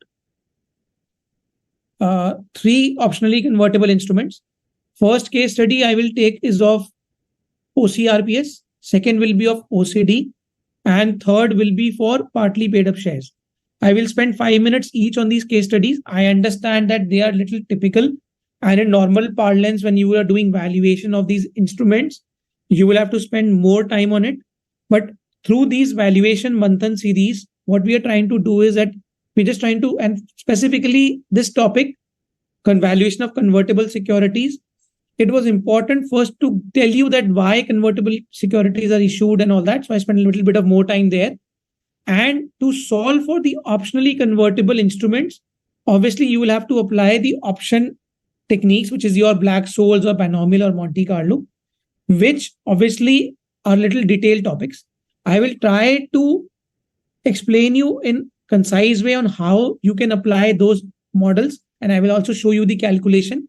After this session, what I will also do is I will try and maybe give the Excel file to the Valuation Standard Board if they're able to circulate it to the participants, so that once you go back and you are able to yourself evaluate on how the calculations were done and the derivations were made of these valuation models.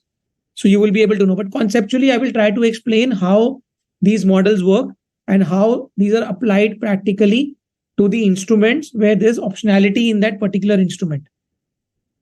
Typically, there are three models that we typically use. First one, which is the most simpler model, is the Black-Scholes model. This is basically a model where it assumes that the holder will convert the security at the end of the tenure only and not at any time in between. So this is basically a static model. It is not a dynamic model. It's kind of a static model which gives you the value of a call option or a put option, right? So let's understand, when we are valuing these convertible securities, what are we doing? We are breaking them into three parts, as I told you. One is valuing an option, which is a derivative. Second is valuing a debt component of that particular security, which I just showed you that you will discount your cash flows through a YTM. Your coupon will be discounted through a YTM. And third is your equity value, which is basically your fair market value of that company, which you may derive on the basis of applying of different valuation methods like your DCF or market method or whatever. I am assuming in this case, we have the market value of the equity shares available with us. I'm not explaining to you that how the equity share value will be computed, because that's, I'm assuming, is part of the business valuation. And in business valuation, we will know that how the market price of that particular security is computed by applying any of the methods: income approach, cost approach, market approach. So I'm taking that as an input for my purposes, for my case studies, which I will show you in next 2-3 slides. Second is your debt component. Debt component, again, I told you that the YTM I'm taking as an input, that what will be the YTM of that particular security. Derivation of that YTM, again, you can go and do through FIMDA or the other methods which I explained you. Option, I will show you that whether that option can be valued through binomial model or Black-Scholes model. I have not included Monte Carlo in my presentation because, again, it becomes a bit complex to explain it in 5 minutes. But I have included Black-Scholes and binomial in my next 2 case studies. Black-Scholes, again, I will not get into the derivation, but I will show you how the formula works and how the value of the option is computed in that particular scenario. Typically, we are taking the scenario of call option here because we are valuing it from a holder's perspective. So what we are trying to do is that we are trying to explain you that how a security is valued from a holder's perspective and not from the issuer's perspective. So these are the 2 models that generally we use as valuers. First one is called Black-Scholes model. This is a continuous time option pricing model widely used for valuing financial derivatives, including convertible securities. The approach is that there's a continuous time option pricing model widely used. There is a formula which is typically given for Black-Scholes. There are certain inputs like your stock price, exercise price, a time to maturity, volatility, and dividends. These are the 5 main inputs that go into any valuation of any option, which we are doing through Black-Scholes model. I will again repeat: exercise price, stock price, volatility, time to maturity, risk-free rate, and dividend. These are the 6 inputs that go into valuing of a call option through Black-Scholes model. And those inputs, there's a predefined formula. I'm not getting into the derivation of that formula, but there's a predefined formula which will give you the value of the option if you put in all of these 6 inputs into that formula, right? Then there is binomial model. Now this is again a discrete step-up option pricing model used for valuing convertible securities. Benefit of this over Black-Scholes. What is the benefit of binomial over Black-Scholes? Binomial is it solves for you the American options, which is basically if there is an anytime conversion feature within the convertible security, and black souls will come handy when you will assume that a particular instrument will convert at the end of a definitive life period, maybe 1 year, 2 year, 3 year, 5 years. But binomial can also come handy where you are assuming that it can convert at any point in time, right? Also, it divides the tenure into the nodes, time periods, and calculate the securities value at each step. So what will be the value after 1 year? What will be the value after 2 years? What will be the value after 3 years? So there's a 20-year life instrument. By using binomial, you can calculate the value of that instrument at each year, and then maybe do a weighted average or a probability based weighting to come up with the present value, right? So as valuers, because there's variability in this instrument, a conversion ratio is variable. So you cannot compute the value at each second or each month or each quarter. Typically, we take 1 year as the node in this binomial model. So at the end of each 1 year, we will have different values based on the probabilities. There can be 2 values, there can be 4 values, there can be 6 values. And then you will apply some probability on that value. That will also come from the formula only. Again, binomial has got a formula. It gives you a formula for value up and value down, and a probability of value up and value down. So supposedly, in simple terms, if your value today is 100 and you apply binomial, after your 1 year, the value can be 120 or value can be 80. What is the probability of value being 120 and what is the probability of value being 80 is what your binomial gives you. So basically, if suppose, for example, value probability of 120 is 60% and probability of 80 is 40% after the end of first year. So your value of this instrument will be 120 into 60%, 72, and 80 into 40%, 32. Basically your 80 into 40%, 32. So 72 plus 32, which will be basically your value, which will be 104 for this instrument. So a 100 rupee instrument is valued at 104 after 1 year. So this is what your binomial will give you. How? I will tell you. So let's come on this security where we are saying that it is an optionally redeemable convertible or redeemable preference share. The example is number of OCRPS is 5,000.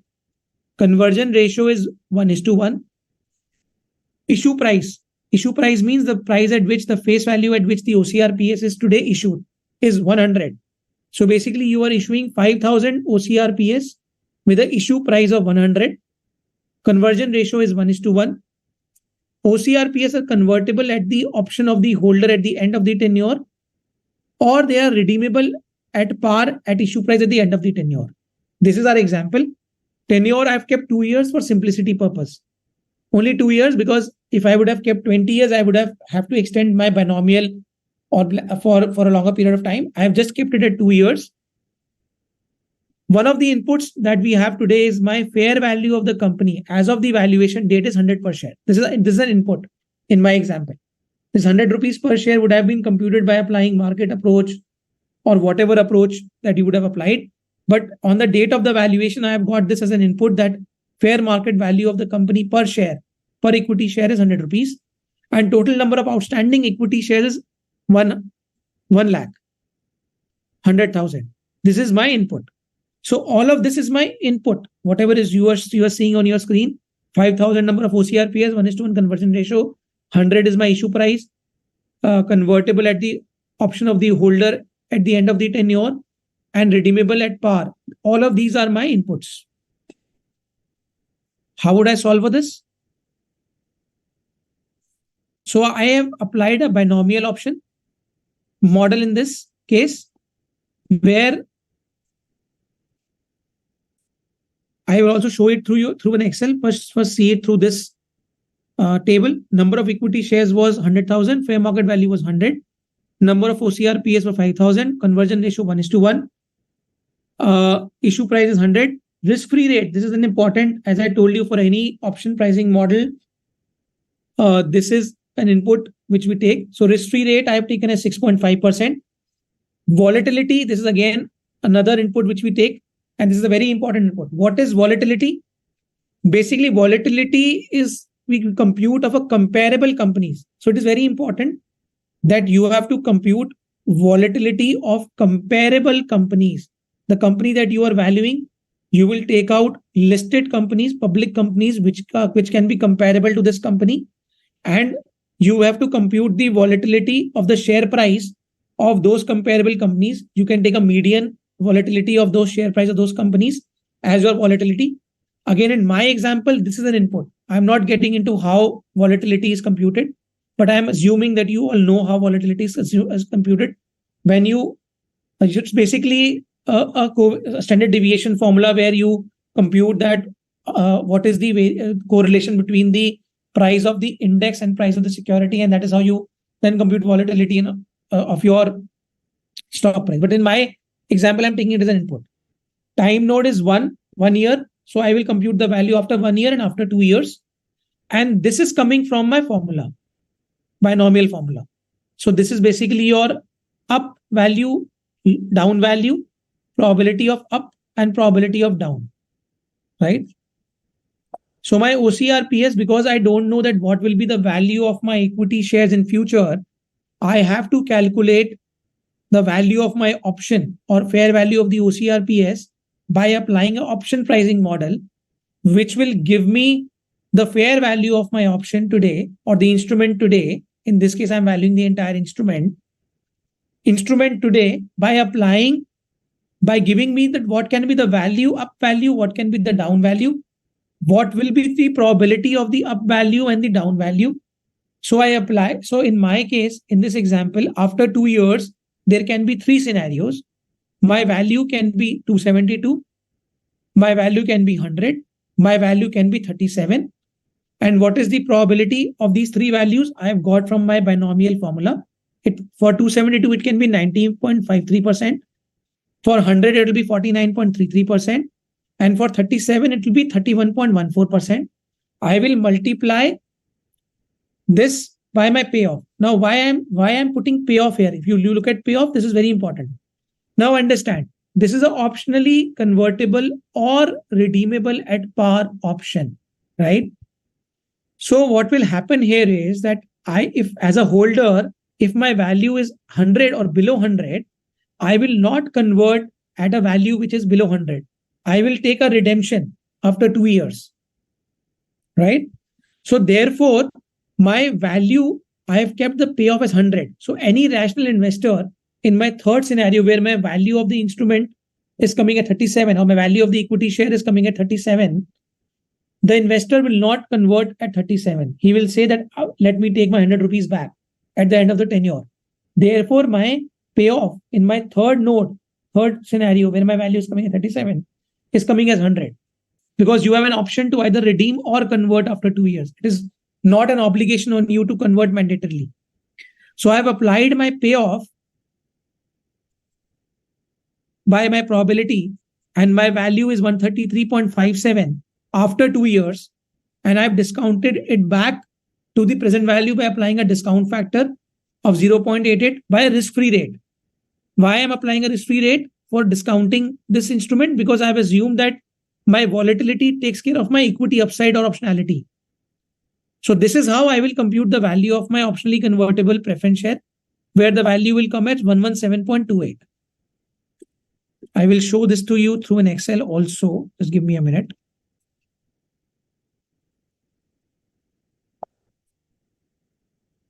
So here, this is my Excel. Now you're able to see the Excel, right? Yes, sir. Yes, sir. Okay. So this is my Excel, which I just showed to you as an example on my screen. 1,000 number of equity shares, fair market value 100. This is all my input. Now these are the formulas. So basically, what is your value up? Basically, it is the square root of your volatility, right? E raised to power square root of your volatility. What is your value down? It is 1 divided by value up. Then your probability formula for up probability formula for down. I'm not getting into these formulas. I can tell you how these come in derivations, but we don't have the time today. I'm more focused upon the end result in terms of how you should know that how an optionally convertible redeemable preference shares is valued, right? That's my goal for today. So as a concept level, I'm not getting into these derivations. So you will get these formulas. There are templates available in the public domain. You can download those templates. You will get those templates, do a derivation on yourself. But if you will put all of these inputs into these formulas, you will get these values, which I just showed you. 161, 165 for first year. And then for second year, again, you will apply value up and value down. And your probabilities come from here. And this is how your OCRPS is valued at 117.28. So as a valuer, you have to give the value of what will be the value of the OCRPS. That will be 117.28. This is the value of OCRPS today, not after 2 years. Why? Because we have discounted it back by applying a present value, by coming to a present value by applying risk-free rate as a discount rate. So this is how you can value your OCRPS. Coming back to my presentation. I know it is not very easy to understand it at the first point in time, but just to give you a flavor, this is how an optionally convertible or a redeemable preference shares is valued, right? Now coming to my next example, time is short, so I will be a little quick. My next example talks about an optionally convertible debenture. Now again, optionally convertible debenture, there are two components to this instrument. One is a debt component, second is an equity or option component. In my example, what I've done is that I've taken a conversion ratio of 32:10. This is a pre-decided conversion ratio where I'm saying that for this valuation, my conversion ratio will be 32:10. So what it means is that 32 OCDs will convert into 10 equity shares. OCDs can be redeemed at any time at the option of the investor. Redemption will be at issue price, which is your 10 rupees. If not redeemed at the end of the tenure, the OCD shall be mandatorily convertible into equity shares after the expiry of 10 years from the date of the issuance. So this is a 10-year instrument. The holder has a right to either convert it or redeem it after the end of the 10 years, right? Now here again, I would have certain inputs which will go into my formula. Here, what I've done is that I have not used binomial. I have used Black-Scholes to compute the value of the option because I know that 10 years of life and after 10 years only it will get converted. So what I have done is that my inputs to my binomial model. What are the inputs to my binomial model? First one is my stock price, which is 32. In my case, I've assumed that the fair market value of the equity share today is 32. Exercise price, again, I've assumed is 32. So I'm saying that the option holder will have to pay 32 rupees to exercise his option to get these shares converted, OCDs converted into 10 equity shares. All 32 OCDs will be converted into 10 equity shares. So 3.2:1 is my conversion ratio. This is my input. Risk-free rate is my input. Standard deviation, which is basically your volatility, is my input. Time period is my input. For my debt component, I have assumed that 9.5% is my YTM, which I have computed by FIMDA or whatever we have computed. Coupon rate is 0.01. Time period again is 10 years. So what I have done is that I have divided my OCD into two components, debt component and equity/derivative component. I will value my equity/derivative component by applying Black-Scholes option pricing model, and I will value my debt component by applying a discounted cash flow model, wherein whatever are my cash flows within this security, which is very minuscule, so I'm only getting 0.01% as a coupon for 10 years, I will discount that cash flow with a yield to maturity, which I have computed as 9.5% for this particular instrument. And for the option component, I will apply a Black-Scholes model and I will come up with what is the option value. So this is a simple Black-Scholes model where your stock price is 32, your exercise price is 32, number of exercise period is 10, risk-free rate is 6.5, dividend I've assumed is 0, and my volatility or standard deviation is 34. Now again, this output data, I'm not again getting into the derivation of the formula. You can go and download the template from the internet, but this is a template. This is a formula which Black-Scholes model uses, which is on the basis of assumption that your stock price can move up, it can move down. There will be a volatility of the stock. There's a green Brownian motion. All of that is encompassed in this formula that you are seeing as output data. But what I get as an output is that I get the value of the call option for one equity share by putting in all of these inputs. My conversion ratio is 3.2. So for value of one call option is 6 rupees in my case. Because 19.1 I have divided by 3.2. It gives me a call option of 6 rupees. So this is my value of the option. Now coming on the value of the debt component, I will get 0.01% on my 10 rupees for 10 years. I will discount it by 9.5 rupees. And I will also get a principal repayment of 10 rupees after the life has ended. So my value total repayment is 10.01. Present value factor by applying a YTM of 9.5 is 0.4035. My present value of debt component of OCD is coming at 4. So my option value is 6. My debt component value is 4. Value of my OCD today is 10 rupees. So this is how I have calculated the value of a optionally convertible debenture at 10 rupees, which is to be issued today. Now the problem that we have here is that as valuers, as companies and valuers, when any security which will be issued on a preferential allotment basis, companies that will require a registered valuer to value that security. And typically these optionally convertible debentures are, though they're issued at face value, when I try to value them by applying these optionally convertible or option models, my value typically does not come at 10 rupees. This is something that I've designed in a way that it is coming at 10 rupees. I'm issuing at 10, value is coming at 10. But typically this is now it so happens if you have to fair value it. So how we do it is we just convert it on a conversion ratio on a fully diluted as if converted basis, and we calculate the value again. So we don't take into account the value of the optionality, which is not how it should be done. It should be done in this way. But because of practical reasons, typically as valuers, we compute the valuation on an as if converted basis, where we ignore the option value altogether and we just take the conversion ratio, and conversion ratio is typically 1:1. And then you said, okay, if my value of my share is today 100, my value of OCD is also 100. This I've also done by way of Excel. I will just show you my Excel also so that you know. I'm not getting into the formulas, but I'm just showing it to you how it is computed by way of an Excel. Nisha, I know we are reaching our time, but just give me 5 minutes. I will be concluding No it problem, sir. Take your time. So this is the Excel wherein I have computed the value of the option at 4 and value of debt component as 4, value of option at 6, value of my OCD is coming at 10. Now here, let's assume that my conversion, my stock price is not 32, right? My stock price is, say, for example, 40. So my value of my instrument will change. Value of my debt component will remain same, but value of my equity component option comes at 23.9.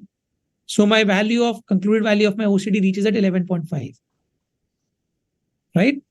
If you will change volatility, for example, 34% is the volatility, I do it at 40%. Again, it will change. It has moved from 10 to 10.4. Nisha, you're able to see this, right? Yes, sir. Yes, sir. So these inputs are very important. If I supposedly bring it to say 9%, again my value is my risk-free rate is not 6.5. My values comes at 11. So this is the way that you can do it. My last case study talks about partly paid up shares. I will take it very quickly. Maybe 2 minutes I will take because I don't have time. And then I will go to my last, what are the issues in the 11 UA. Now, if you have to value a partly paid up share, basically what it gives is it gives you a right to invest in a company like a warrant, as I told you. So a warrant or a partly paid up share gives you a right to invest in a convertible security. Again, what we have done is that here we have just compared the warrant or a partly paid up share to a call option, simple call option, where we are saying that you are investing 10 rupees today, you have to invest 90 more and you will get the equity share. What we have done is that we have just computed the value of the partly paid up share by applying a Black-Scholes model, where we are saying that today you have paid only 100.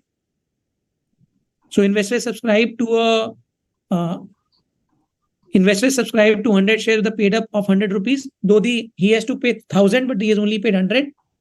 It's a partly paid up CCPS, where the holder has a right to invest the uncalled amount with a maturity period of 7 years, right? So here what we have done is that we have just taken it into the Black-Scholes, where we are saying that he has to put in 900 rupees after 7 years, and we have computed the value of this call option as 637, and number of CCPs is 100. So your total CCPs right value is 63729. This will come as a liability on your liability side of the books, right? So this is how your values of CCPs is computed. There is one more issue which I will not take. Maybe in the Q&A session we will take. I will start the Q&A because we are short of time. But there is one more issue which I wanted to highlight to you. Under 5627B of the Act and 56210 of the Act, if I talk about Income Tax Act, there is an issue that how you consider CCPS and CCD, specifically in the case of a transfer, not in the case of the issue. Because in the case of the issue, there is no formula. It says the price it will fetch in the open market. You can take that. But there are gray areas on whether the 56210 or 5627B is applicable at the time of the issuance of these convertible instruments or at the time of conversion of these instruments. Because your premium is hitting into the books of the accounts at the time of conversion, not at the time of the issue. Typically, you will issue these CCDs or CCPs at face value of 1000 or whatever, and your share premium will hit into your books of the accounts when you will convert it after 2 years, 3 years, 4 years. So whether 5627B and 56210 of Income Tax Act are applicable at the time of issuance or applicable at the time of conversion, this is a gray area. There are certain case laws which you can go and read. This is one of the case laws which you can go and read. Milk Mantra Dairy versus DCIT, which says that 5627B in the case of CCD, because it is a debenture, it is not a share, is applicable at the time of conversion, not at the time of issuance. Typically, in normal parlance, what we do is that we take the valuation at the time of issuance and not at the time of conversion, because we know the conversion ratio today.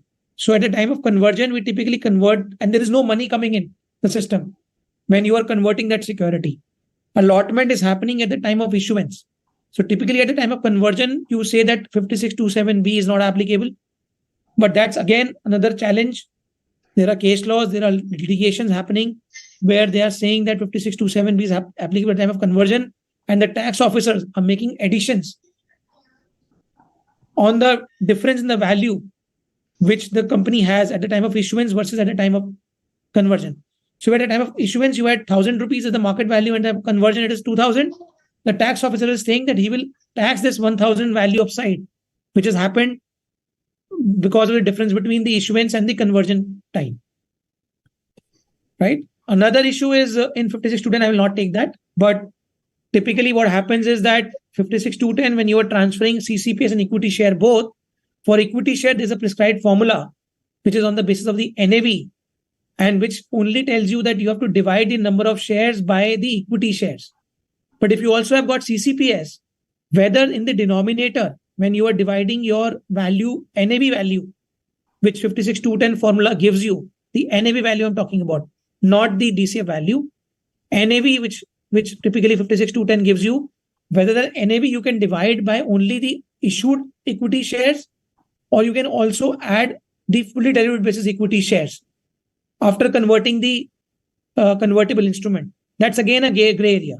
Because let's assume you are doing a transaction at, say, 1 lakh rupee as your equity share price, as 1 lakh rupee, which is the value of your equity share also and your preference share also, commercial value, because you are 1:1 is the conversion ratio of your CCPS. So your commercial value for a transaction is 1 lakh rupee per equity share on a fully diluted basis. But because of the fact that in your 11 UA formula, you cannot take preference shares on a fully diluted basis and add it into your number of equity shares. Your value as per NAV, rule UA, 11 UA NAV is coming at 2 lakh rupees for the equity share. Right?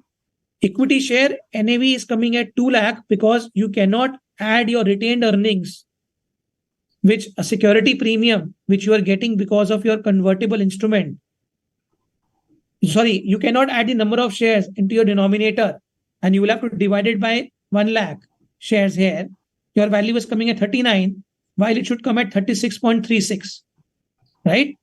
So if your transaction is happening at a value of 36.36, you will be taxed at a difference of this 39 minus 36.36. So this is again a different issue which is there in 56.210 because of the convertible instrument not envisaged by our income tax regulatory authorities on how to deal for or treat these these convertible securities while valuing for a transfer applying 11 UA NAV formula under Income Tax Act. So this was what I had for today. Sorry, I had to rush in on the later part of my presentation because we were overshooting on our timeline, but I'm able to make it 3 minutes past 12.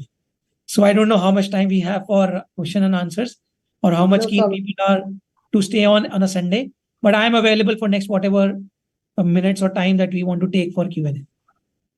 No problem, sir. Actually, most of the answers have been answered during the webinar itself.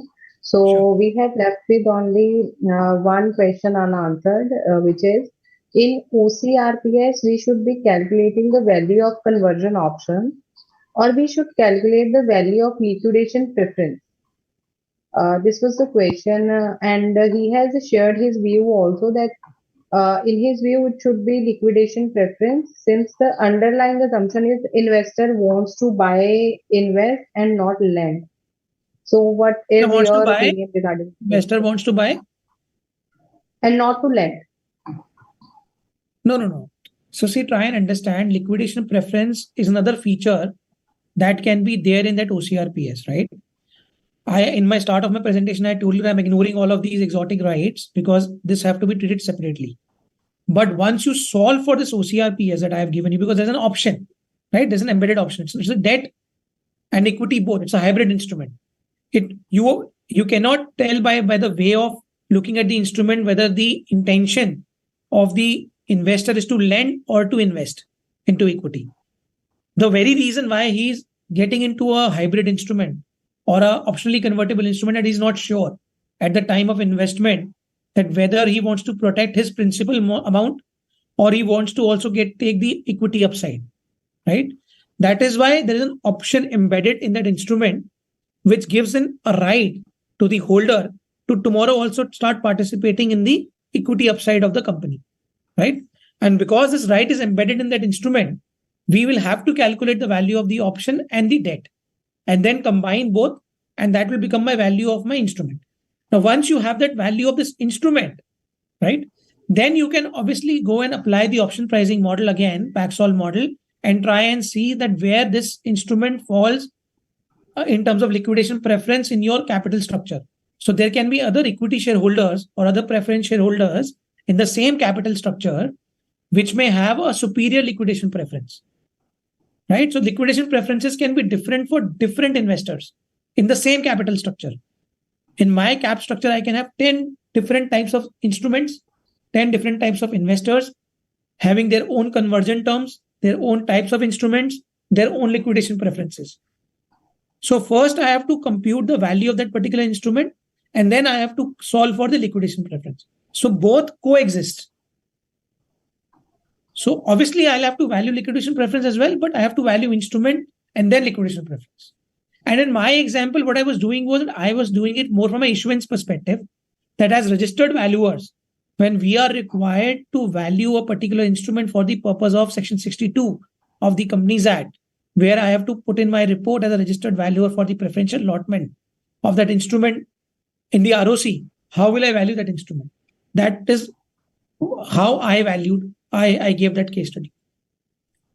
Okay, so actually there is a statement, I must say this is not a question which is asked by the same person, But it is a second part. That is the example assumes that in case of reduction of equity share value, still OCRPS will get back 100%. So to overcome this shortcoming, one should do calculations on total company value. Sorry, ma'am. Can you repeat? Just repeat the last part. So, what is the question? Yeah, the question is the example assumes that in case of reduction of equity share value, still OCRPS will get back 100%. Full stop. To overcome the shortcoming, one should do calculations on total company value. I think he wants to ask that calculation should So be in on total my company value. so in my example, my tenure was 2 years. It was fixed, and I said that either he can convert or he can get a redemption, right?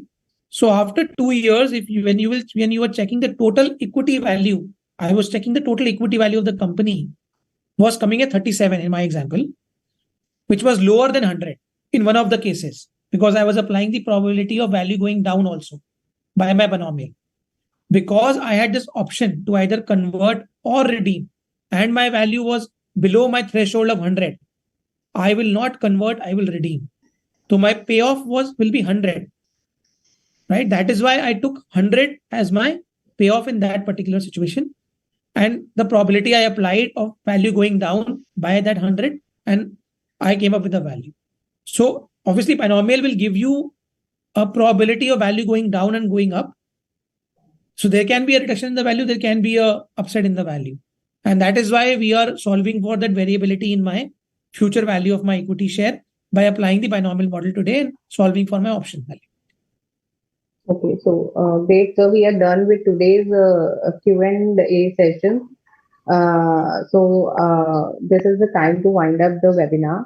Thank you, sir, for this. Any feedback that your participants have? I am told that Yeah, sir, more than 700 participants who joined this session. Yeah, sir. Actually, I would like to thank you, sir, for this knowledgeable and interactive session on convertible securities. I hope all the participants must have got the relevant answers to their doubts. So, thank you so very much, sir, for gracing this virtual stage with your insights. And I would like to thank all the active participants for engaging themselves diligently during the webinar. Lastly, before we wind up with the webinar, I would like to request the participants to kindly fill the feedback form so that we can improvise further by clicking on link which is popping on your screen. And have a great day ahead. And thank you so much, sir. Once again, we are winding up the webinar here only. Thank you, sir. And thank you so much. And all the I wish everybody a good Sunday, happy weekend. Thanks for joining in. Thank you so much, sir. And same to you, sir. Thanks, ma'am. Thank you so much to all the team members. Thanks.